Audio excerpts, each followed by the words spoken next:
নবী করিম সাল্লাল্লাহু আলাইহি ওয়াসাল্লাম হাদিসের মধ্যে ইরশাদ করেছেন যে আল্লাহ সুবহানাহু ওয়া তাআলা ফেরেশতা নিযুক্ত করে দিয়েছেন, ও ফেরেশতারা তোমরা যাও গিয়ে দেখো এমন কোন মজলিস আছে কিনা যেই মজলিসে আমি আল্লাহ তাআলার নাম জপি। আল্লাহ সুবহানাহু ওয়া তাআলা ফেরেশতাদেরকে ডাক দিয়ে বলেন, ও ফেরেশতা তোমরা যাও যেই সমস্ত মজলিসে আমার নাম জপে তোমরা ওই সমস্ত মজলিসে যাও এবং ওই বান্দাদেরকে দেখো। ফেরেশতারা নবী করিম সাল্লাল্লাহু আলাইহি ওয়াসাল্লাম বর্ণনা করেন, ঝাঁকে ঝাঁকে ফেরেশতা আসমান থেকে অবতীর্ণ হয়, তারা এমন মজলিস খোঁজে যেই মজলিসে আল্লাহ তাআলার নাম ধরে ডাকা হয়, আল্লাহ তাআলাকে ডাকা হয়। এরপরে যখন ওই ফেরেশতা আগমন করে এমন কোন মাহফিলের ময়দান পায় যেখানে আল্লাহ তাআলার নাম জপা হয়, এমন কোন মজলিস যদি ওই ফেরেশতা পায় সঙ্গে সঙ্গে ডাক দিয়ে কয়, আমাদের যেটা কাম্য ছিল আমরা যা অনুসরণ করতেছিলাম আল্লাহ তাআলা আমাদেরকে যেই জন্যই পাঠাইছেন আমাদের কাম্য ছিল এমন কোন মজলিস আছে যেখানে আল্লাহ তাআলার নাম জপা হয়, আমরা ওই সমস্ত মজলিস পেয়ে গেছি। নবী করিম সাল্লাল্লাহু আলাইহি ওয়াসাল্লাম হাদিসের মধ্যে বলতেছেন, এরপরে ওই ফেরেশতা সঙ্গে সঙ্গে আল্লাহর কাছে চলে যায়, বলে আয় আল্লাহ আমরা সেই সমস্ত বান্দাকে পেয়েছি। তখন আল্লাহ তাআলা ডাক দিয়ে বলে, আল্লাহ তো সমস্ত কিছুর গায়েব জানেন, আল্লাহ তাআলা সমস্ত কিছু জানেন, এরপরেও জানা সত্ত্বেও আল্লাহ সুবহানাহু ওয়া তাআলা ডাক দিয়ে বলেন, ও ফেরেশতা তোমরা কি সংবাদ নিয়ে এসেছো? ফেরেশতারা ডাক দিয়ে বলে, আল্লাহ আপনি আমাদেরকে যেই জন্য পাঠিয়েছেন আমরা সেই সংবাদ নিয়ে এসেছি। সঙ্গে সঙ্গে আল্লাহ পাক রব্বুল আলামিন ডাক দিয়ে বলেন, ও বান্দা ওই সমস্ত ময়দানে ওই সমস্ত লোকেরা একত্রিত হয়েছে কেন? অথচ আল্লাহ সুবহানাহু ওয়া তাআলা জানেন, জানা সত্ত্বেও আবারও ডাক দিয়ে বলেন কেন তারা একত্রিত হয়েছে। ফেরেশতারা বলে, আয় আল্লাহ তারা তো টাকা চাই না, তারা তো বাড়ি ঘর চাই না, তারা ভালো কোনো খানা চাই না, তারা ওই মজলিসে গিয়েছে আল্লাহ তোমার পবিত্রতা বর্ণনা করার জন্য, তোমার হামদ বর্ণনা করার জন্য, তোমার প্রশংসা বর্ণনা করার জন্য, এই সমস্ত আলোচনা শ্রবণ করার জন্য তারা ওই সমস্ত ময়দানে গিয়েছে। আল্লাহ তাআলা ডাক দিয়ে বলেন, ও ফেরেশতা ও সমস্ত লোকেরা কি চায়? ফেরেশতা বলে, আয় আল্লাহ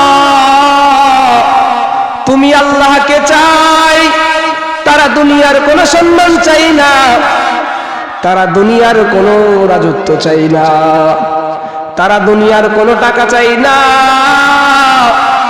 তারা দুনিয়ার কোনো পদ চাই না, তারা মানুষের কাছে কিছু চাওয়ার জন্য ওই সমস্ত ময়দানে যাই নাই। তখন আল্লাহ তাআলা বলেন, তাহলে তারা কি কারণে ওই মজলিসে গিয়েছে? ফেরেশতারা ডাক দিয়ে বলে, আয় আল্লাহ তুমি আল্লাহকে পাওয়ার জন্য গিয়েছে। আল্লাহ সুবহানাহু ওয়া তাআলা ডাক দিয়ে বলেন, ফেরেশতা, তারা কি আমার আল্লাহ তাআলা, আমি আল্লাহকে দেখেছি? ফেরেশতা বলে, আয় আল্লাহ, তোমার জাতের কসম, তোমার সিফাতের কসম, তারা আল্লাহ তাআলা তোমাকে কিভাবে দেখবে? আয় আল্লাহ, তুমি আল্লাহ তাআলাকে তারা না দেখে এরপরেও তোমাকে পাওয়ার জন্য তারা এমন মজলিসে উপস্থিত হয়েছে গো মালিক। নবী কারীম সাল্লাল্লাহু আলাইহি ওয়াসাল্লাম বর্ণনা করেন, এরপরে আল্লাহ তাআলা বলেন, আমি আল্লাহ তাআলাকে পাওয়ার জন্য তারা গিয়েছে। যদি তারা আমি আল্লাহ তাআলাকে দেখতো তাহলে তারা কি করত? ফেরেশতারা ডাক দিয়ে বলেন, না আল্লাহ,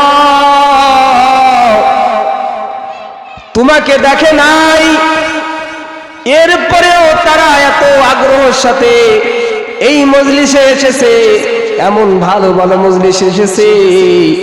আর যদি আল্লাহ তোমাকে তারা দেখতো, তারা পাগল হয়ে যেত, তারা দুনিয়ার সমস্ত কিছুকে তরক করে দিত এবং আল্লাহ তোমাকে পাওয়ার জন্য তাদের জীবন উৎসর্গ করে দিত। তারা দুনিয়ার পিছে ঘুরতো না, তারা দুনিয়ার রাজত্বর পিছে ঘুরতো না, তারা বড় বড় পদের জন্য ঘুরতো না। আয় আল্লাহ, তোমাকে না দেখা সত্ত্বেও তোমাকে পাওয়ার জন্য তারা এসেছে। আল্লাহ তাআলা এরপরে ডাক দিয়ে বলেন, ও আমার ফেরেশতার দল, তারা কি চায়?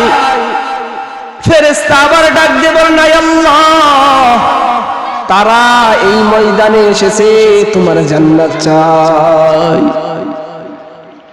নবী কারীম সাল্লাল্লাহু আলাইহি ওয়াসাল্লাম বলেন, এরপরে আল্লাহ তাআলা ফেরেশতাদেরকে বলবেন, ও আমার ফেরেশতা, তারা কি আমার জান্নাত দেখেছে? তারা কি আমার জান্নাতের যেই নিয়ামত রয়েছে, তারা কি কোনো নিয়ামত দেখেছে? তারা আমি আল্লাহ জান্নাতের মাঝে যেমন বড় বড় প্রাসাদ, বড় বড় জান্নাত, বড় বড় অট্টালিকা বানিয়েছি, তারা কি দেখেছে? ফেরেশতা বলবে, না না না, আয় আল্লাহ, তোমার জাতের কসম, তোমার সিফাতের কসম দিয়ে বলতেছি গো মাবুদ, তারা ওই জান্নাত দেখে নাই, তারা জান্নাতের কোনো খাবার দেখে নাই, তারা জান্নাতের কোনো অট্টালিকা দেখে নাই, এরপরেও তারা জান্নাত চায়। আল্লাহ তাআলা ডাক দিয়ে বলেন, ও আমার ফেরেশতা, যদি তারা জান্নাত দেখতো তাহলে তারা কি করত? এরপরে ফেরেশতারা বলবে, নাই আল্লাহ, তোমার জান্নাত দেখে নাই, তোমার নাজ নিয়ামত ভোগ করেন নাই, এরপরেও তারা জান্নাত পাওয়ার জন্য এমন মজলিসে চলে এসেছে। সঙ্গে সঙ্গে আল্লাহ তাআলা বলবেন, যদি তারা আমার জান্নাত দেখতো কি করত? সঙ্গে সঙ্গে বলতো, আয় আল্লাহ, যদি তোমার জান্নাত দেখতো, তারা 1 মিনিটের জন্য দুনিয়ার বুকে থাকতো না, স্ত্রীর পিছে পড়তো না, দুনিয়ার পদের লোভে ঘুরতো না। তখন আল্লাহ তাআলা আবার বলবে, ও আমার ফেরেশতার দল, তারা কি থেকে বিরত থাকার চাই, কি থেকে তারা বাঁচার চাই? তখন ফেরেশতারা বলবে, নাই আল্লাহ, তোমার জাহান্নাম থেকে বাঁচার চাই। নবী কারীম সাল্লাল্লাহু আলাইহি ওয়াসাল্লাম বর্ণনা করেন, এরপরে আল্লাহ তাআলা বলবেন, তারা কি আমার জাহান্নাম দেখেছে? জাহান্নামের যেই ভয়াবহ শাস্তি রয়েছে, তারা কি এমন কোন শাস্তি দেখেছে? তখন আল্লাহ তাআলা ফেরেশতারা ডাক দিয়ে বলবে, না আল্লাহ, তারা তোমার জাহান্নাম দেখে নাই, জাহান্নামের মাঝে যেই শাস্তি, এই সমস্ত শাস্তির কথা শুনেই তারা ভীতু হয়ে গিয়েছে এবং তারা তোমার জাহান্নাম থেকে বাঁচতে চায়। নবী করিম সাল্লাল্লাহু আলাইহি ওয়াসাল্লাম বর্ণনা করেন, এরপরে আল্লাহ তাআলা বলবেন, ও ফেরেশতা, তোমরা তাদের কাছে যাও, তাদের কাছে যে বলো আমি আল্লাহ তাদের জিন্দেগীর সমস্ত গুনাহ খাতা মাফ করে দিলাম। তাহলে এই ময়দানের দাম আছে কি নাই? এই ময়দানের দাম আছে। এই ময়দানে যারা আসবে আল্লাহ তাআলা তাদের রহমত তাদের উপর বর্ষণ করবে। এখন ওই আল্লাহ তাআলাকে যদি পাইতে হয়, শুধুই খালি খালি আল্লাহ তাআলাকে পাওয়া যাবে না। আল্লাহ তাআলাকে পাইতে হইলে মুজাহাদা করতে হবে।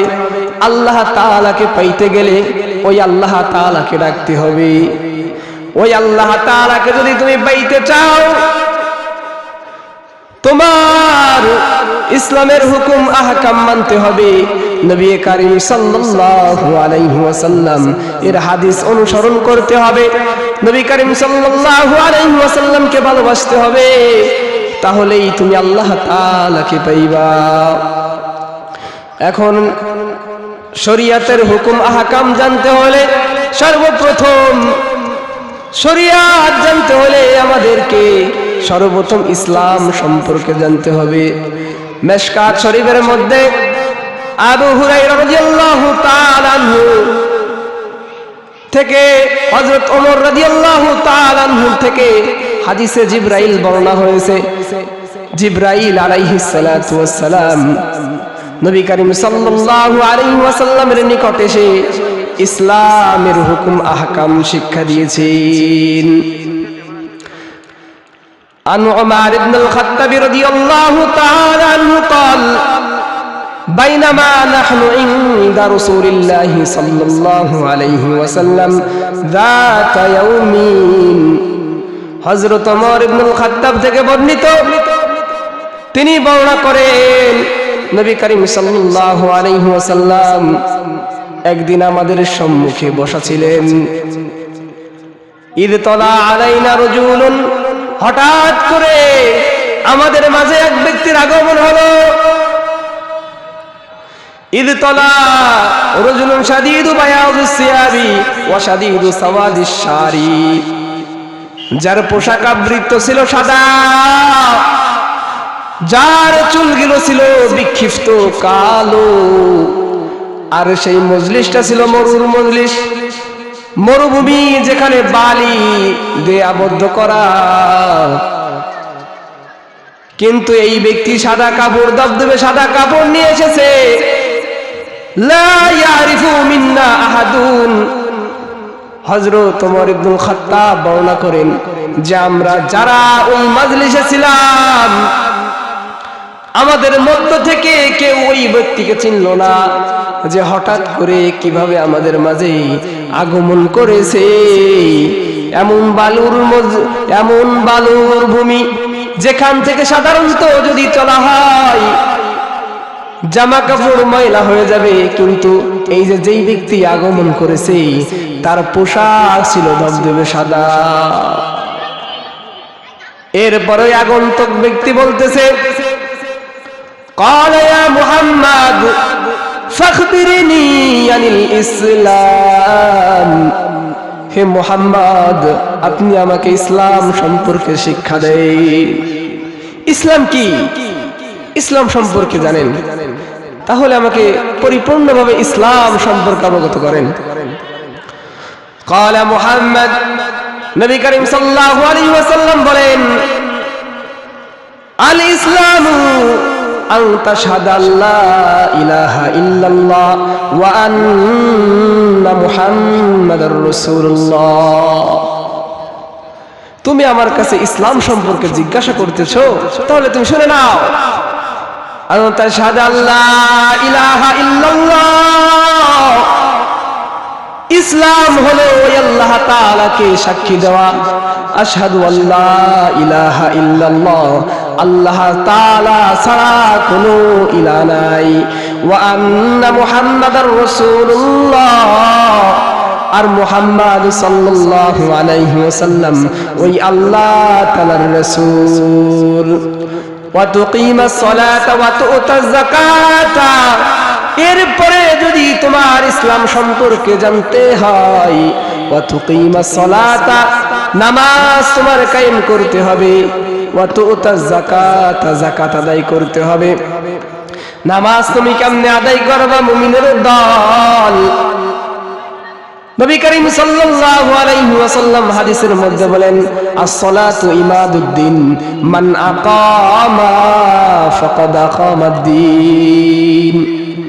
নামাজ দ্বীনের স্তম্ভ, নামাজ এটা হলো দ্বীনের খুঁটি।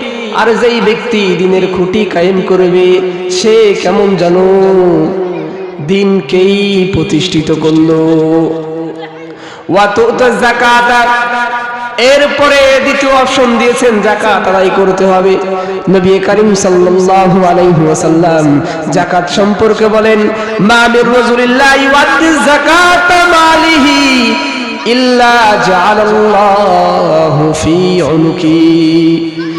যেই ব্যক্তি মালের যাকাত আদায় করে না, আল্লাহ তাআলা কিয়ামতের দিন ওই সমস্ত মাল তার গলায় সাপ বানিয়ে ঝুলিয়ে দিবেন। ওয়া তাসুমা রমাদান, রমজানের রোজা পরিপূর্ণভাবে রাখতে হবে। আল্লাহ সুবহানাহু ওয়া তাআলা যাদের উপর রোজা ফরজ করে দিয়ে